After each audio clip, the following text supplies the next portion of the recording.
and coaches, you think of Bud Grant. When you said Buddy Ryan, it just caught me off guard, and I wanted to look it up. Okay, because I know that he was there, so maybe he wasn't like the main cause of that, but I do know that he was there. Bud Grant was head coach. Gotcha. Okay. So, again, when you look at the in-house options for the Mets, you have Jose Reyes, whose legs are breaking from underneath him, not the same player he used to be. Then you got Wilmer Flores, who I could have seen, but again, he's not a reliable option at third base. He's better when he's a utility infielder. Right, I can see him, but think of it this way. He's the Mets' Ben Zobrist.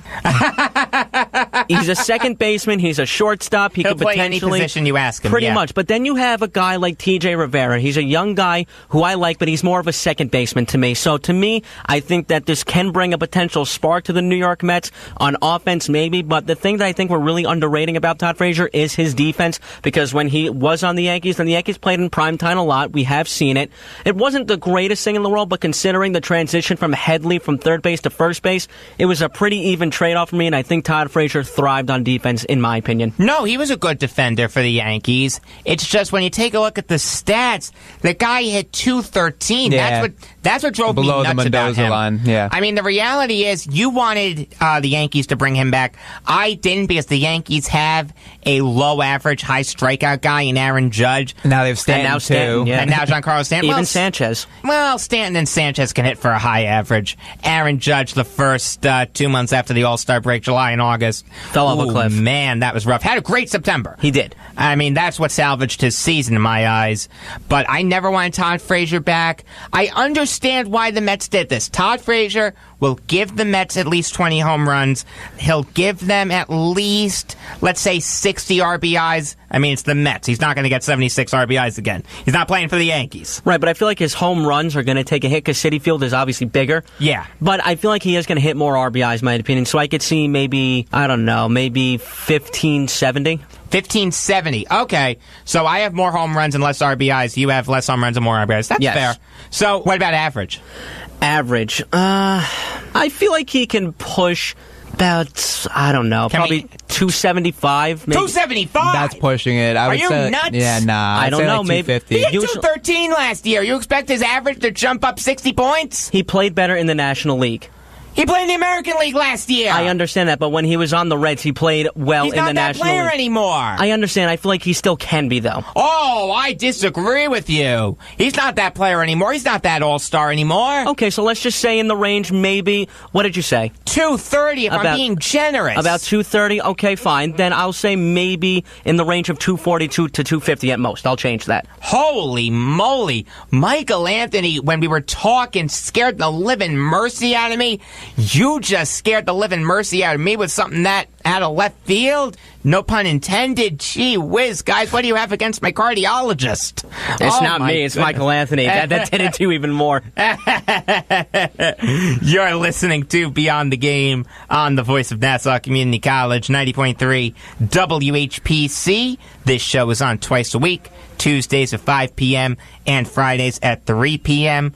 I'm Jacob Volk. Sitting across from me, Eric Fischetti and Joe Ardita.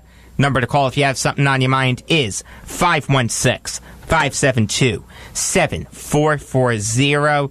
So the Rangers signed Seung Hwan Oh to a one-year deal worth $2.75 million. Last year for the Cardinals, he went 1-6 with a 4.1 ERA. What are your thoughts on the deal? This does nothing for me, honestly. To me, like looking at the stats, he had an off year. So if he has that type of off year again, it's only a one-year deal. If he has an off year, you can cut him loose. But this is like a low risk, high reward to me. Yeah, I agree with you. He did well his rookie year. The Cardinals made him the closer to start out the season. He did horribly. Then when Matheny took him out of that role, he did well. I'm personally high on this guy. I like him. The Rangers quietly rebuilt their pitching staff this year. Yes, I'm not saying they're going to be a playoff team next year. They're not overtaking the Astros or anything. But they're rebuilding. They are rebuilding, and I think will do a nice job mentoring some of the young arms they have. I really do. So let's switch gears over to hockey because the rumor mill is churning. According to Elliot Friedman of Sportsnet, the Red Wings are open to trading both Gustav Nyquist and Tomas Tatar this year. Nyquist has 24 points in 51 games, and Tatar has 22 points in 51 games.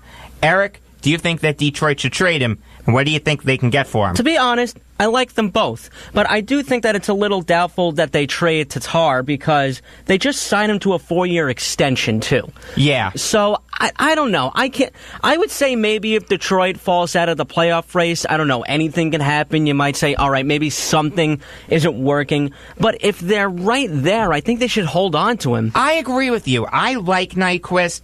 I like Tatar. The Red Wings took a huge hit when Mike Babcock left, and that was a few years ago.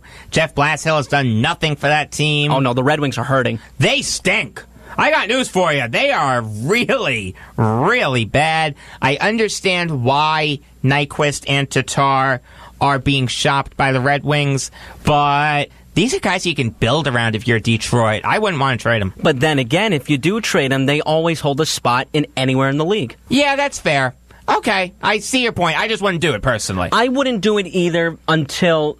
I don't know, because I want to know how Detroit's doing right now. I don't really know their record. They're not doing that well, I don't think. Are they in the playoff race or not really? I'm not sure. I just know that they're not playing up to the way they should be. Let me double check really quick. The Wild gave Pat Brisson permission to seek a trade for his client, Mike Riley. This year, Riley has 8 points in 33 games. Do you think that Brisson will be able to find a suitable trade for his client? Well, here's the thing. I do think that the stats do not jump out at you, but this is maybe in one case, and again, I haven't seen much of him. These are teams that I don't really see a lot, but 8 points. See, this is when we need Eleanor. Exactly, but this is like 8 points in 33 games. Those don't jump out at you a lot. Normally, when you look at these type of stats, you can say, "Wow, what is he still doing in the NHL?" But maybe this is a case where, all right, maybe he's playing better than what the stats are showing. I feel like if he gets out of Minnesota, again, I feel like that he could find a suitable trader. But again, you might not get much from considering what you see on the stat line. Detroit is 8 points out of a playoff spot. Yeah, I'm looking at that too. They're behind Philadelphia, Carolina, the Rangers, Florida. Yeesh. They're behind Florida. Yeah, they got a tough road to climb. But hey, the Islanders are in the playoff spot. Unbelievable. Right behind Columbus. They are playing like garbage. Who, the Islanders? Yeah. They got to get their head out They are maddeningly inconsistent. I would rather they just be bad than inconsistent.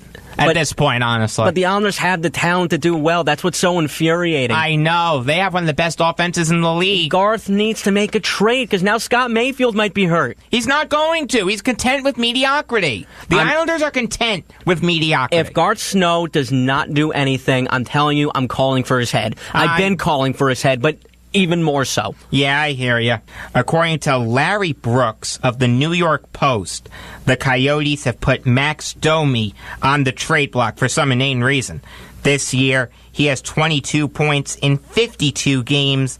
Do you think that Arizona should trade him? And what do you think they can get for him? Absolutely not. I do not think that Max Domi should even leave Arizona. Well, not leave Arizona. I don't think that they should trade him. Yeah, he can leave for away games. Yeah, but... No, but here's the thing. The kid's only 22 years old. Yeah. He has such a high ceiling. And again, the Coyotes are in a rebuild. What do you expect? You need some young players to build around. See, here's the thing. Ekman Larson should leave before him. I agree with you. Domi's rookie year, he looked like the second coming of Shane Doan. Then his sophomore and junior years, he kind of plateaued into a version of his father.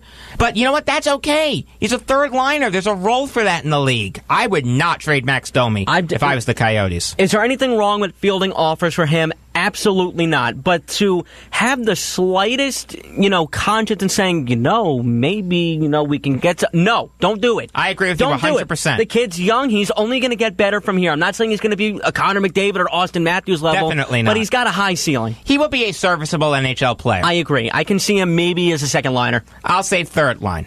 We got about a minute left. It's time for the bottom of the ninth. Eric, we'll start with you. Just want to give a very happy birthday shout out to two of my favorite people. Happy birthday, Mom. I know that you called in on the Nassau Morning Madhouse this morning. I did not expect that to happen. You made me the happiest guy in the world earlier this morning. Didn't think that could happen at about 9 o'clock, but thank you very much. And also, happy caffeine.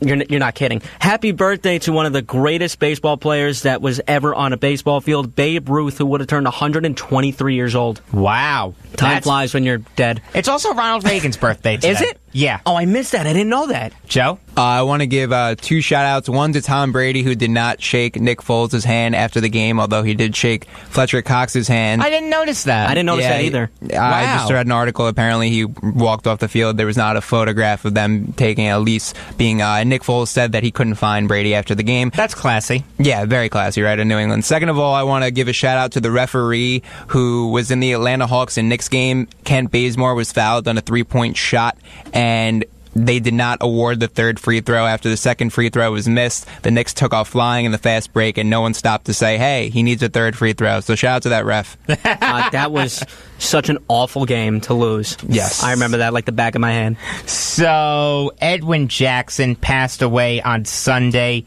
at the age of 26 from a car accident caused by an illegal alien. I'm not going to get into it too much because we're about out of time here.